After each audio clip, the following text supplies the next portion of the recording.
우리 시는 농업농촌 자원을 활용해 시민의 심신건강을 돌보고 농촌 경제를 활성화하는 치유농업 도시 조성에 박차를 가하고 있습니다. 올해 1억 4천만 원의 예산을 투입하여 치유농장 육성, 사회서비스 기관과 연계한 치유 프로그램 운영, 농촌 치유관광 콘텐츠 개발 등 3개 분야의 치유농업 사업을 본격 추진할 계획입니다.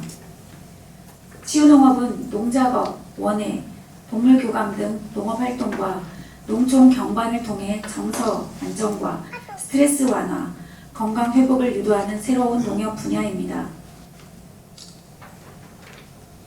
건강 증진과 사회적 비용 절감, 농촌 소득 창출이라는 다양한 효과를 동시에 실현할 수 있어 주목받고 있습니다. 우리 시는 2022년도부터 치유농장 육성 사업으로 국도비 예산 3억 원을 확보하여 치유농업의 기반을 다져왔습니다. 세심한 지원 사업을 통하여 우리들 정원, 플로리움, 왕궁 굿퍼머스 등 3곳의 치유농장이 지역에 자리를 잡았습니다. 원예, 허브, 밀싹 등 지역 자원을 활용해 개발된 각 농장의 프로그램은 사업자의 심리 안정과 건강 증진 효과를 나타내고 있습니다. 실제 3년 동안 1,720명이 익산을 찾아 치유농업을 경험했으며 이 같은 프로그램들은 농촌진흥청이 운영하는 치유농업 온이라는 포털에 소개돼 대중인지도를 높이고 있습니다.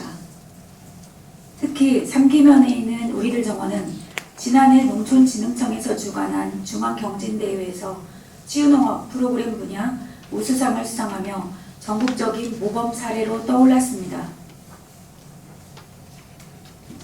여기에 올해는 꽃채운 농장이 신규 지원 대상으로 추가돼 꽃차를 활용한 프로그램을 운영할 계획입니다. 또한 치유농업은 복지와 농업을 연결하는 농업 기반 사회 서비스 모델로도 자리매김하고 있습니다. 우리 시는 지난해부터 정신건강복지센터, 치매안심센터, 장애인 복지시설 등과 연계한 치유농업 프로그램을 운영하였고 우리들 정원, 플로리움, 산들강 인포마을, 미륵산, 밀품 치유농장 등 치유농장 4개소가 참여하였습니다. 이들 농장은 지난해 365명의 시민을 대상으로 총 34회의 프로그램을 진행하였으며 그 결과 교감신경 활성도는 30% 증가하였고 또 스트레스는 11% 감소하였으며 집중력은 24% 향상되는 등 참여자들의 건강 지표 개선 효과를 입증하였습니다. 올해에는 이 같은 성과를 바탕으로 해서 기관들과 연계를 확대하고 참여자 맞춤형 콘텐츠를 강화해 나갈 계획입니다.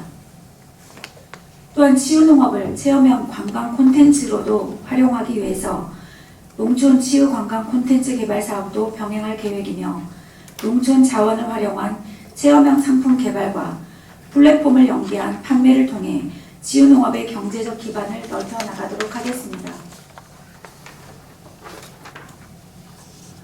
더불어 우리 시는 치유농업 전문 인력 양성에도 적극 나서고 있습니다. 농업인대학에서 치유농업 과정을 운영하였고 전북 유일의 치유농업사 양성기관인 전주기전대와 협력하여 2급 치유농업사 자격 취득도 지원해왔습니다. 현재까지 우리 시에는 총 7명의 치유농업사가 자격을 취득해 치유 프로그램 과정에 참여하고 있습니다. 우리 시는 치유농업을 매개로 도시와 농촌을 잇는 건강한 순환구조를 만들고 시민이 함께 누리는 농업의 공익적 가치를 확산시켜 나가겠습니다. 치유농업은 도시의 시민의 건강을 돌보는 동시에 농촌의 새로운 활로를 열어주는 미래형 산업입니다. 앞으로도 사회서비스 기관과 협력하여 상생 모델을 구축하고 또 농촌 관광 콘텐츠를 다양화해서 익산을 치유농업 1번지로 성장시켜 나가도록 하겠습니다. 다음은 벼과잉 생산 문제를 해소하고 지역 농가 소득을 향상시키기 위한 농콩 재배 확대 방안에 대해 말씀드리겠습니다. 우리 시는 논 타작물 전환을 통하여 식량 자급률을 높이고 콩을 새로운 소득 작물로 육성하기 위하여 내년까지 농콩 재배 면적을 현재 919헥타에서 1,500헥타로 확대하는 것을 목표로 종합지원책을 마련해 추진하겠습니다. 이를 위해 농콩 재배 확대 추진단을 구성하고 직불금 지급, 교육 및 기술지도, 농업기계 임대, 병해충 방제, 종자 확보 등 정책 전반에 걸친 지원 체계를 강화하겠습니다. 우선 농가, 공무원, 전문가로 구성된 농콩 재배 확대 추진단을 운영해 필요한 정책을 발굴하여 식량작물 공동 경영체와 들녘 경영체를 육성하는 등 콩 전문 재배 조직화를 통해 재배의 안정성과 수익성을 높이겠습니다. 또한 농콩 재배 농가들의 초기 투자 자금을 부담을 덜어주기 위하여 정부와 협력하여 농콩을 재배할 경우에 헥타당 최대 200만 원, 동계작물인 밀과 연계하여 재배할 경우에는 헥타당 400만 원의 지원금을 지급하고 이와 함께 콩 유통 및 가공시설 설치와 농가 컨설팅을 위한 33억 규모의 전략작물 산업화 사업으로 17개소의 교육 컨설팅과 시설 장비를 지원합니다. 이 밖에도 총 사업비 4억 8,700만 원을 투입하여 정밀농업 기반 밀콩 자부체계 보급사업과 일광 기계와 장비 보급사업, 병해충 방제 종합관리 시범사업도 함께 추진해 생산성과 품질을 동시에 높이겠습니다.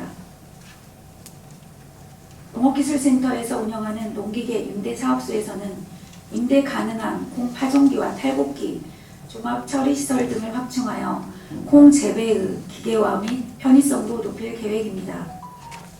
또한 농콩 재배에 필요한 최신 기술을 전수하기 위해 지난해부터 새 농업인 실용교육, 농업인 대학 농콩 전문 CEO 과정 등 맞춤형 교육도 진행한 결과 올해까지 총 800여 명이 교육을 이수하였으며 기후변화에 대응할 재배법과 병해충 방제 기술 등 실전형 컨설팅도 지속할 예정입니다.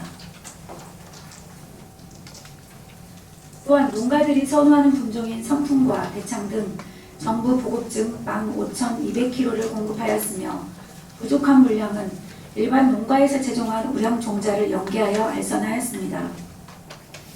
끝으로 우량종자 체류포 운영을 통해서 순도 높은 우량종자를 확대 공급하고 쌀 수급 안정과 농가 소득 증대를 위한 농콩 재배의 정책적, 재정적 지원을 통해 고품질 농콩 주산지로 도약할 수 있도록 사업을 적극 추진하도록 하겠습니다.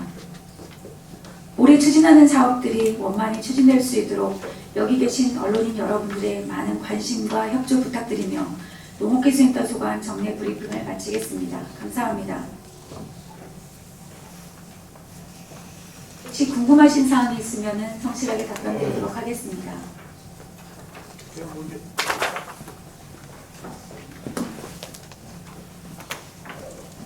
네, 수고하십니다. 네. 논타작물 농콩에 대해서 다시 한번 여쭙겠습니다. 익산시가 다른 지역도 많이 농콩을 하고 있는 부분들이 많이 있는데요. 다른 지자체도 익산시도 이것을 하는 것 같아요. 추진단이 지금 구성이 돼 있는가? 네, 그렇습니다. 앞으로 돼 있어요. 구성되어 있습니다. 지난해부터 운영하고 있습니다. 두 가지만 얘기 말씀드릴게요. 네. 이 농콩이 저 오산 지역하고 충북 지역에 많이 분포되어 있는 것으로 알고 있는데요. 현재 어느 정도 분포되어 있는가 좀 세부적으로 좀 답변을 부탁드리고요. 네. 이제 이 농콩을 이제 재배하면 농민들이 이제 각종 농기계 또 그 파종기나 이런 것들이 있는데 여기에서 보면 농기계 임대 사업소에서 다 임대를 해준다고 하는데 농기계 임대 사업소에서 농콩 재배 농가가 많으면 농기계도 부족할 것이고 임대 사업소에서 많은 농기계가 좀 부족할 것인데 각 지역별로 춘포면 춘포, 오산면 오산 이렇게 해서 지역에 그 농민들이 이렇게 각 협력적으로 이렇게 해가지고 그쪽에 농기계를 지원할 수 있는 임대도 하고 그 지역마다 이렇게 농기계를 분포적으로 지원할 수 있는 그런 체계를 마련할 수 있는가 그 부분도 좀 한번 부탁드립니다. 항상 관심 가져주시고 지원해주시는 우리 이정술 기자님 감사드리고요. 두 가지 답변 드리도록 하겠습니다. 지금 현재 저희들이 올해까지 919헥타 백산 지역에 콩을 재배하고 있는데요. 오산과 충포 지역은 한 70% 이상 분포가 되어 있고요. 요즘에는 이제 콩 재배가 되다 보니까 그 위의 지역인 왕궁이라든가 방성, 성당 그런 지역에서도 다양하게 재배를 하고 있습니다. 그리고 두 번째 이제 그 농기계 부족분에 대해서 말씀을 해주셨는데요. 저희들이 이제 개인 임대 사업소에서는 이제 파종기 총 5대 구비하고 이제 임대하고 있고요. 그다음에 이제 탈곡기라든가 그런 그 기계를 임대를 하고 있는데 농기계 임대 사업소에서 가지고 있는 물량으로는 부족합니다. 그래서 그 들역별 농업 경영체가 한 21개소가 되어 있는데요. 들역별 경영체에 대해서는 농기계 지원 사업을 또 하고 있습니다. 그래서 그분들이 농기계를 다량 보유를 하고 있고요. 또 개인별로도 이제 콩을 많이 재배하고 있는 농업인들은 가지고 있기 때문에 저희들이 서로 협력해서 기계가 부족할 경우에 이제 그 소농이라든가 그런 분들에게는 작업을 해줄 수 있도록 연계 체계를 구성하고 있습니다. 잠깐만요. 예. 이게 항상 문제가 생기는 것이 뭐냐면은 조금 하는 소농은 그 지원 체계가 안 돼서 자기네들이 또 돈을 좀 더 주고 샀다고 해서 이쪽에 기계를 안 해주고 돈도 많이 요구하고 또 안 해주고 자기네하고 또 이렇게 사목소농 관계에서는 또 안 해주고 하는 경우가 많이 있더라고요. 다른 사업도 그러면은 그런 부분에 대해서 좀 유기적으로 좀 잘 협조가 이루어질 수 있도록 그렇게 좀 해주셨으면 좋겠습니다. 네, 알겠습니다. 감사합니다. 네, 질문드리겠습니다. 네. 더탐뉴스 정영국입니다. 그 논콩 재배 시에 헥타르당 200만 원 지원을 해준다고 되어 있는데 이게 네, 면적에 관계없이 무한대로 지원을 해주는 것인지 그리고 이게 조건 없이 무상으로 지원을 해주는 것인지 이게 궁금합니다. 네, 이건 정부 정책에 의해서 하는 거고요. 네, 콩을 재배할 경우에는 헥타당 200만 원씩 지급을 하고 있습니다. 그러니까 면적이 아무리 많아도 무한대로 지원을 해준다는 네, 거예요? 아직까지는 그렇게 하고 있습니다. 이제 농콩 재배를 확대하기 위해서 그렇게 하고 있습니다. 아무 조건이 없는 거예요? 농콩을 재배하는 농가에게는 그렇게 하고 있습니다. 네, 알겠습니다. 네. 저도 질문 좀 드리겠는데요. 네, 지금 그 농콩 재배를 확대하고 계시잖아요. 네, 네, 그렇습니다.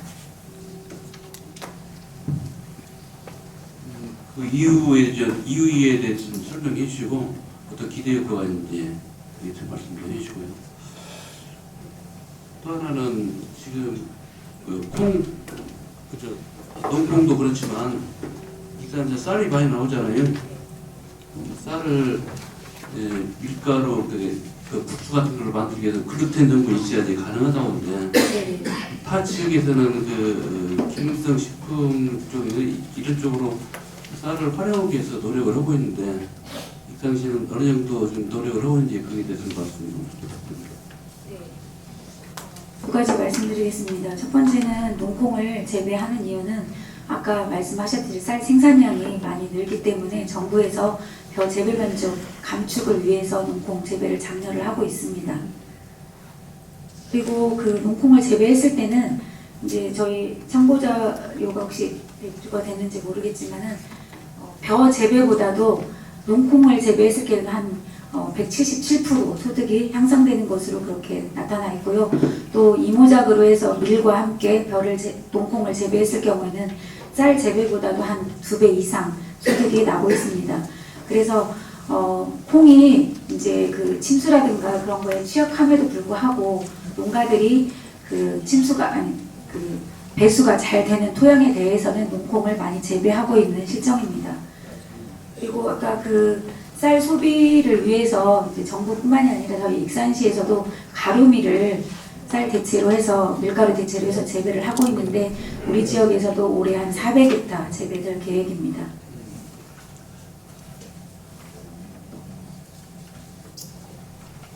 저희 전북건강이 변증입니다. 그 시가 작년부터 그 사회서비스 기관과 연계를 해서 시행농업 프로그램을 운영을 네 곳에서 하고 있다라고 얘기를 하셨는데 네, 그렇습니다. 지금 뭐 결과를 놓고 보면 뭐 교감신경 활성도 30% 증가 이런 어떤 성과에 대한 내용을 떠나서 그 4개소 치유 프로그램 치유 농장들이 구체적인 어떤 프로그램을 운영을 하고 있는지 그 부분 좀 설명 좀 해주시죠. 여기에 나와 있는 우리들 정원 같은 경우는 이제 원예 체험 쪽을 하고 있습니다. 그래서 이제 화분에 뭐 식물을 심는다든지 아니면 텃밭에 가서 작물을 가꾼다든지 그런 프로그램을 하고 있고요. 플로리움 같은 경우는 이제 그 허브를 이용한 디톡스 그런 체험 프로그램을 하고 있고요. 왕궁 굿포머스 같은 경우는 밀새싹을 이용한 그런 프로그램을 하고 있습니다. 산들과 무포는 이제 그쪽에 천혜의 자연 자원과 이용을 해서 색깔 치유, 색깔 그 석양에 있는 붉은색이라든가 뭐 들판에 있는 초록이라든가 그런 색깔로 인해서 그 치유를 하고 있습니다. 예, 뉴스TNT 조주현 기자입니다. 사실상 정부의 그 벼 재배 면적 감축과 관련해 가지고 지금 농콩 관련해서 지원하는 그런 걸 지금 저희들한테 브리핑하는데 좀 솔직히 익산 씨가 어떻게 내다보고 있는지 좀 궁금한데 사실상 이 4월 4일 날 정부의 그 지금 중요한 이슈에 어떤 판결이 나냐에 따라서 자칫 2개월 후에 이 농해수의 정부 방침이 바뀔 수 있을 가능성을 전혀 배제하기 어려운 걸로 보여요. 왜냐하면 전라북도의 많은 민주당 의원들이 사실상 그 벼 재배 면적 감축 이 폐기 촉구를 상당수가 냈고 지금 사실상 민주당에서도 뭐 이 벼 재배 면적 감축에 대해서 폐기할 움직임이 사실상 감지된 것도 사실이거든요. 그런데 지금 이렇게 지원을 하는데 저희가 취재하기로는 이 농콩으로 이 농민들이 농콩으로 바뀔 경우에 이 배수 문제가 상당히 걸림돌인 걸로 알고 있어요. 그래서 농어촌 공사에서 어마어마한 금액을 들여서 이 사실상 이 기존의 벼를 재배했던 논과 콩을 재배했던 곳에서 배수로를 새로 개설을 해서 사실상 완전 물빠짐이 생겨버리도록 다시 공사를 어마어마하게 해야 하는데 좀 그런 부분 어떻게 지금 대책이나 준비 어떤 내다보고 있는지 좀 그런 정확한 얘기 그 익산시가 생각하고 있는 계획 이런 거 좀 설명을 해주시고 단지 지원이 아니라 아까 말씀드린 것처럼 이 기반 시설 자체를 완전히 틀을 바꿔야 하기 때문에 뭐 단순히 지원이 중요한 게 아니거든요. 그다음에 지금 익산시의 할당량이 1,840헥타르입니다. 그거 말 그대로 지금 이대로라면 그 벼 재배 면적 감축 1,840헥타르를 언제까지 감축할 계획이신지 만약에 지금 이대로라면 감축한다는 취지로 지금 브리핑을 하시는 것 같아서 그 계획도 같이 별도로 좀 설명 좀 부탁드립니다. 금방 말씀 주신 그 재배 면적 감축과 관련해서는 이제 익산시만의 그 방향으로 추진할 수 있는 것은 아니고요. 정부 방침에 의해서 움직이는 거기 때문에 제가 그것에 대해서는 답변 드리기는 조금 어려울 것 같습니다. 그리고 익산 지역에서 이제 그 콩을 재배하고 있는 것은 아까 말씀 주셨듯이 벼 재배 면적 감축과도 같이 연계 선상에서 가고는 있지만 현재까지는 저희들은 아까 말씀 주신 그 배수 분량 토양보다는 배수가 가능한 토양 위주로 아까 오산이라든가 충포 지역에 콩 재배 면적이 많은 것도 그 지역은 토질 자체가 마사토 토질이 있기 때문에 배수가 그래도 되는 논토양입니다. 그래서 그 지역 위주로 일단 확대를 해 나갈 계획이고요. 이제 그 정부에서 벼 재배 면적 감축을 하고 있지만 농가들 입장에서도 일단은 벼보다는 소득이 나기 때문에 본인들이 또 그 정부 방침과 따라가고는 있지만 자신들의 또 의지에 따라서 또 콩을 재배하고 있는 상황입니다. 그래서 이런 지원이 더 된다라고 하면은 이제 여건이 되고 지원이 된다라고 하면은 농가들은 콩을 재배할 그런 의지가 있습니다. 1,840헥타르의 벼 재배 면적 감축에 대해서 그것에 대해서는 일단은 정부에서는 강제적이 아니고 현재는 이제 자율적으로 재배 면적을 감축하는 것을 그렇게 선회한 것을 알고 있겠습니다. 계획은 없어요? 농가들의 의지에 따라서 이것은 재배가 면적이 감축될 수도 있고 그 다음에 이제 안 될 수도 있는 건데 저희들은 이것을 강제적으로 하기보다는 농콩이라든가 타작물을 재배함으로써 자연스럽게 전환되도록 그렇게 유도할 계획입니다. 쌀 감축 정책의 대안으로 농콩이 이렇게 나오는 거예요. 그렇습니다. 네. 농콩뿐만이 아니라 뭐 조사류라든가 이탈리아 나리그레스 뭐 그런 다른 타작물도 재배는 가능합니다. 하지만 농콩이 그래도 소득이 많이 있기 때문에 농가들이 선호하고 있는 것 같습니다. 쌀이 너무 많이 나서. 네, 그렇습니다. 지금 오산 지역 같은 경우는 예전에 그 미일 정도 많이 표현을 알고 있어요. 네, 그렇습니다. 고기가 농콩으로 간다라는 문제에 대해서 해결점이 좀 있을 것 같은데. 아닙니다. 이제 농콩만 재배할 수 있지만 밀을 재배하는 농가들은 더 좋은 것이 뭐냐면은 동계작물로 밀을 재배하고 그 다음에 농콩을 심었을 경우에는 헥타당 400만 원이 지원이 됩니다. 그래서 밀 농가들은 오히려 콩 재배했을 때 더 수익이 많이 나는 그런 구조가 되겠습니다. 이모작용 식으로. 그렇습니다. 네네, 그렇습니다. 전남의 박병진 기자입니다. 제가 치유농업에 대해서 좀 물어보고 싶습니다. 네네. 이제 2020년대 들어서부터 이제 치유농업이라는 말이 도시농업하고 치유농업하고 같이 이제 병행돼서 나오는데 저는 익산시라는 곳이 도시와 농업하고 중간적인 역할이 있어요. 그래서 공업화적인 도시도 아니고 분당에서 완전히 농촌적인 도시도 아니에요. 그래서 제가 이제 사전적인 의미에서 치유농업은 노인이나 장애인, 정신적인 스트레스를 받는 분들한테 이제 치료를 하는데 여기 지난해 365명의 시민을 대상으로 했잖아요. 그럼 이 중에서 저기 장애인이나 이런 부분들 우리가